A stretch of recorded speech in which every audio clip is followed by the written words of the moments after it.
All right, let's get into it, people. Here we go.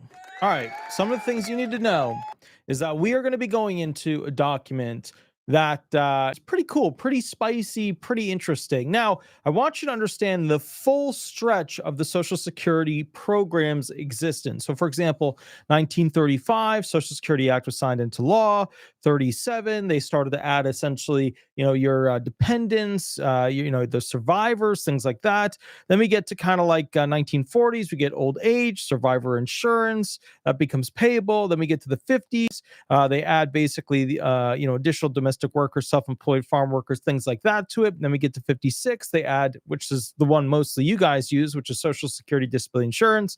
Then we basically get all the way to 1972 when Nixon passed into law supplemental security income, which I still cannot believe Nixon would be the one who gave us the most liberal program in existence ever. It's like codifying super welfare. And then, of course, 1974, SSI becomes effective and starts paying out to individuals who may have never worked, who may have never paid in, or who have worked very little. And then on top of that, get a significant advantage boost for the amount that they receive compared to the amount that they paid in. So I was always amazed by the bend points and how Nixon, because we don't think of Nixon as like that guy. He's just not that guy. You know what I mean? So anyways, the point is this video is not about Nixon. It is about ... a cool little sheet that I found right here. So, I've been clicking around on the internet, and what I found was a memorandum of understanding between the U.S. Secret Service Forensic Service Division and the Social Security Administration Office of the Inspector General for Forensic Assistance. Now, this is something that in the scheme and length of time of the Social Security Administration is something that's newer because it goes back to basically 1997 when they started doing this. And I didn't know the full extent of it, and I've started to read through it and understand it now. But I'm going to show you how the Secret Service is working with the SSA to hunt down claimants who basically have done some sort of criminal act. So let me read through it real quick. Introduction. I'm going to read. It's literally right here. Boom. There you go. Right there. All right, let's get to it. The U.S. Secret Service, USSS, is offering the services of the Forensic Service Division, FSD, to the Social Security Administration, Office of the Inspector General, in areas of forensic support and expert testimony. The SSA OIG is defined as the Office of Investigations. This memorandum of understanding is in keeping with the philosophy of the work completed by Vice President Gore on the National Performance Review. So think about that. We're going back to gory stuff. You know what I mean? Like back to Vice President Gore. Mission statement. The FSD, which is the Forensic Services Division inside the Secret Service, the FSD mission is to provide forensic technical support services to the United States Secret Service elements and other federal, state, county, and local law enforcement agencies when requested and available. Now, remember, OIG started in the mid-90s. So, they were shaped in the mid-90s. But point is, this is when the Secret Service joined up to help them go ahead and track down bad claimants. Okay, here we go. Areas of cooperation. Assistance is offered to the SSA OIG OI when requested in the examination of handwriting, handprinting, threat letter searches through the Forensic Information System for handwriting, FISH, document examination, ink comparisons and age determination, audio-video enhancement, fingerprint development and comparison, automated fingerprint identification system searches, forensic photography, and polygraph examinations. So, it's interesting. That's very interesting. B, seminars will be offered to the SSA OIG OI officials when requested to familiarize OIG personnel with the capabilities and potential costs of FSD support, being, of course, the Forensic Service Division within the Secret Service. Laboratory tours and crime scene search operations also are offered, which is pretty interesting. They were setting up the OIG to have full deep search capacity. Representatives of FSD, the Forensic Service Division at the Secret Service, will provide instructions when requested at the Federal Law Enforcement Training Center for students involved in SSA OIG OI classes. The SSA OIG OI will pay all mission-specific travel costs, per diem, and transportation incurred by FSD representatives, All requests for services will be made and provided consistent with the provisions of the Economy Act 31 USC 1535. So essentially, the SSA will have to pay for the team members of the Forensic Service Division of the Secret Service to come and show them stuff. Implementation Section 4. The United States Secret Service cases have priority in forensic examination. The United States Secret Service FSD currently prioritizes cases submitted for examination based upon the importance placed on the investigation by the U.S. Secret Service or upon the satisfaction of the judicial system and its requirements. So, in other words, what they're saying is the judges get to say what thing needs to be seen first, and then the U.S. Secret Service basically gets to decide what's next based on priority. And then, the SSA is somewhere in that priority, but they're not obviously at the top. The SSA OIG-OI will establish a similar procedure for case submission to ensure that those cases deemed most important will be given the necessary attention by the Forensic Service Division. Subcategory B. Other operational procedures are to be established by representatives of the United States Secret Service, FSD, and SSA OIG-OI to ensure a workable implementation of a final memorandum of understanding. In other words, this is the intro sheet. This is the sheet where they say to each other, hey, the SSA is going to be working with basically the Secret Service's Forensic Service Division, and then this is just the opening thing. In the future, they have to design an actual schematic as to the workflow of how they're going to submit things going forward. Section C, at its discretion, SSA OIG-OI will continue to use various other forensic laboratories, meaning that, basically the Secret Service doesn't want everything thrown on them.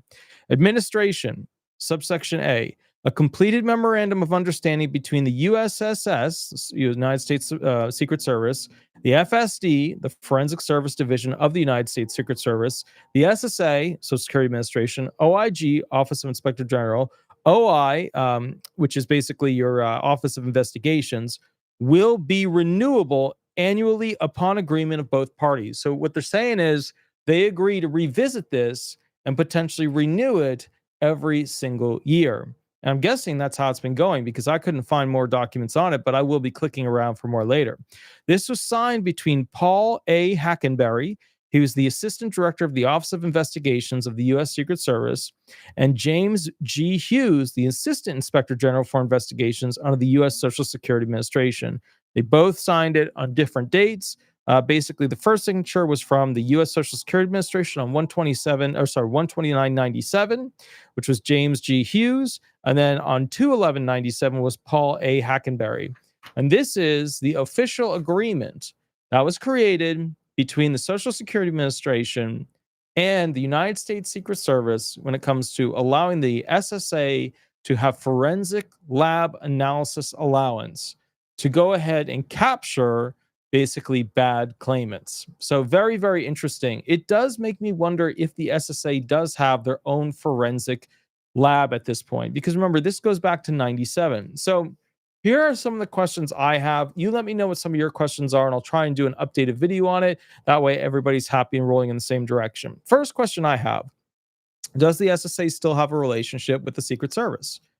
Number two, does the SSA have its own forensics lab, or are they still relying on other agencies and other groups to use their forensic labs?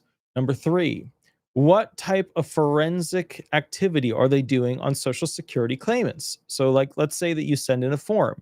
How are they studying it? What information are they pulling from it? Are they pulling your fingerprints? Are they pulling like ink samples? Are they comparing that to the ink samples they find in your house? Is it a thing where they're able to go ahead and compare audio signals, enhance audio signals of messages that you've left, things that are going on in the background of your house as you leave a message? I guess the big question for me is, what are the typical things that a forensic lab would do to study the information that they would use to investigate Social Security recipients?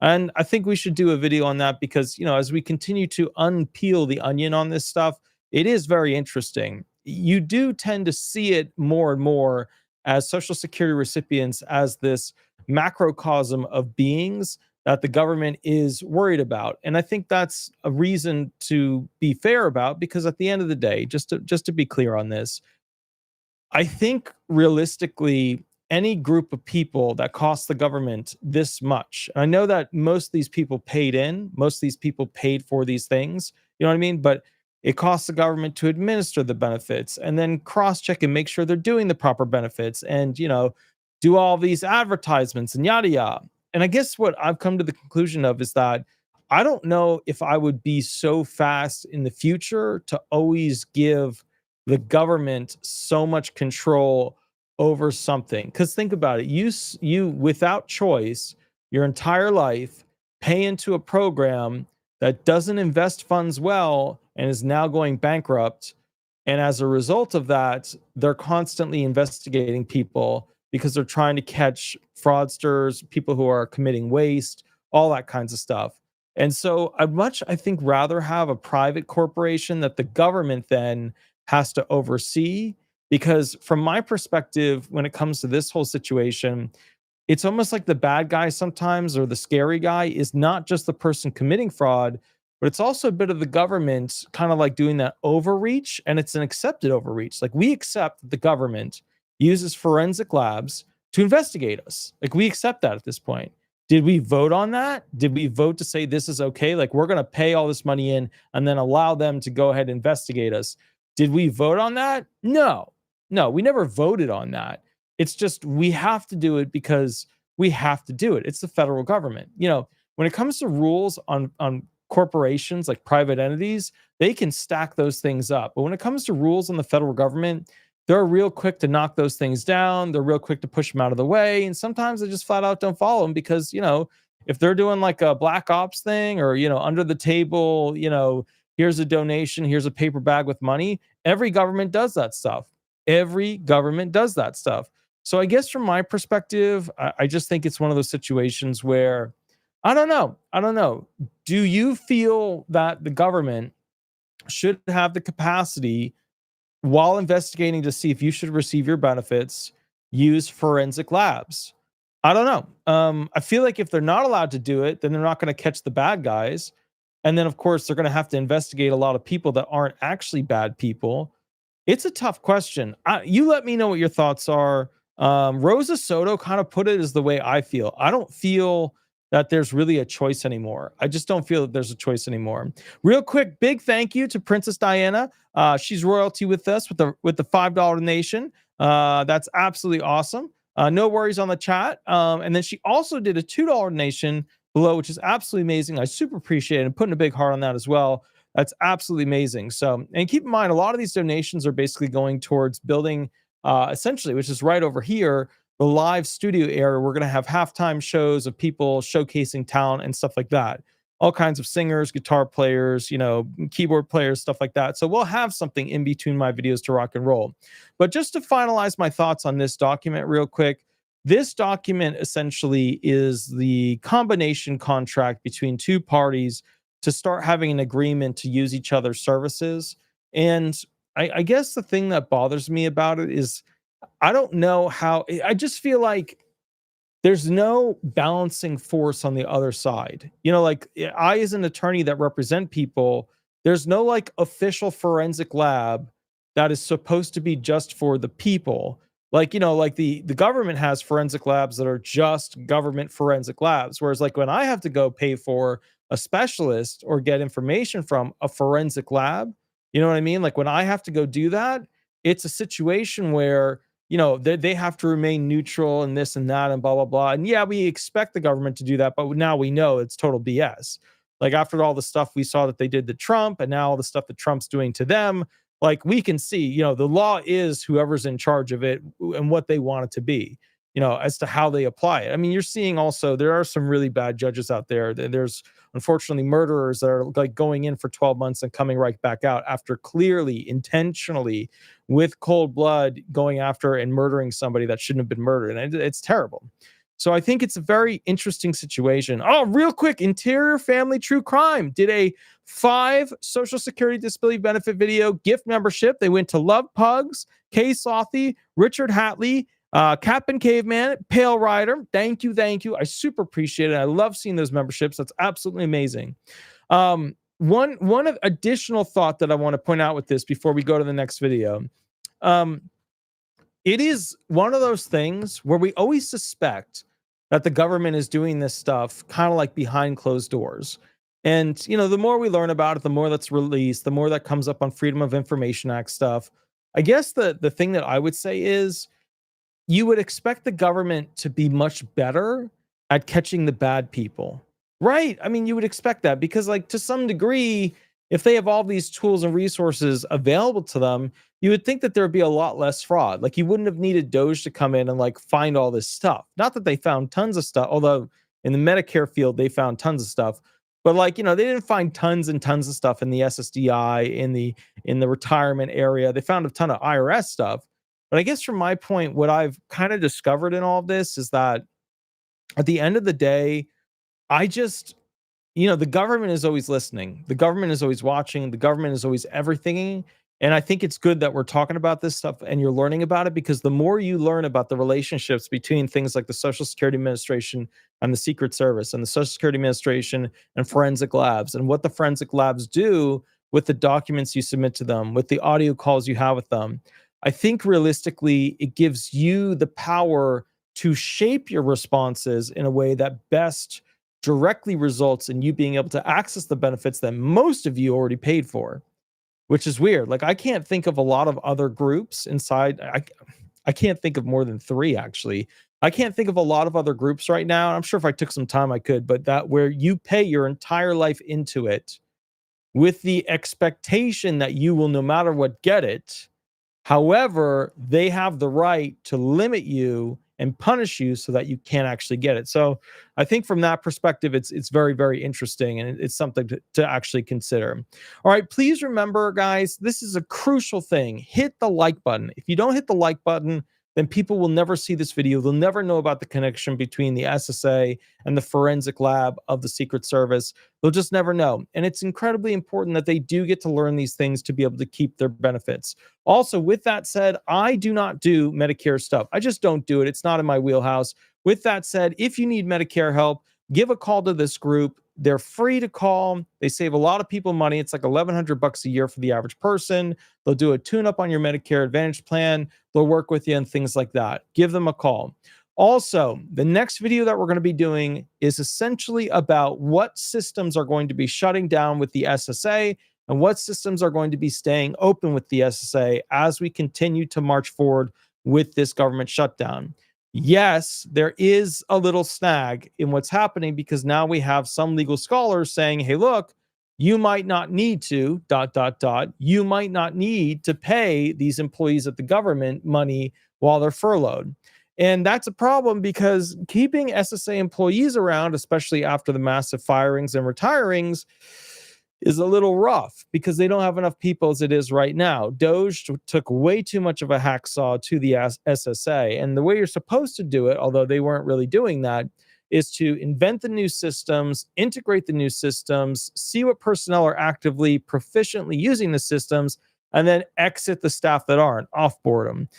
But that's not what happened. So my point to you is, next video is about what systems are going to stay in place, what systems are going to start to slow down, what systems are going to be offline, because bottom line is we are, in fact, going through, unfortunately, a version of bankruptcy for the Social Security Administration, where the trust funds are failing, the government is shut down, and they're having to kind of reshape who they are. I will catch you in the next video. Please remember to like and subscribe. Head over to Google, type in Disability Resolution Law Firm or Disability Resolution Florida. Throw some stars up there on the Google page if you like. Also, I'll be live later tonight. We have 3 videos. The next one and then the third one is where I go live to answer questions for free to the community of disabled people. And then finally, if you want a 30-minute or 60-minute session with me, there's a private mini consultation contract below. And of course, if you need disability representation, give me a call during the 9 to 5 while I'm at the law firm. I'm the most viewed, subscribed to, and clicked on disability attorney in America. I'll catch you soon at the next video. We'll rock and roll, and I will see you there. Thank you so much. All right. Bye-bye, everybody. Bye-bye.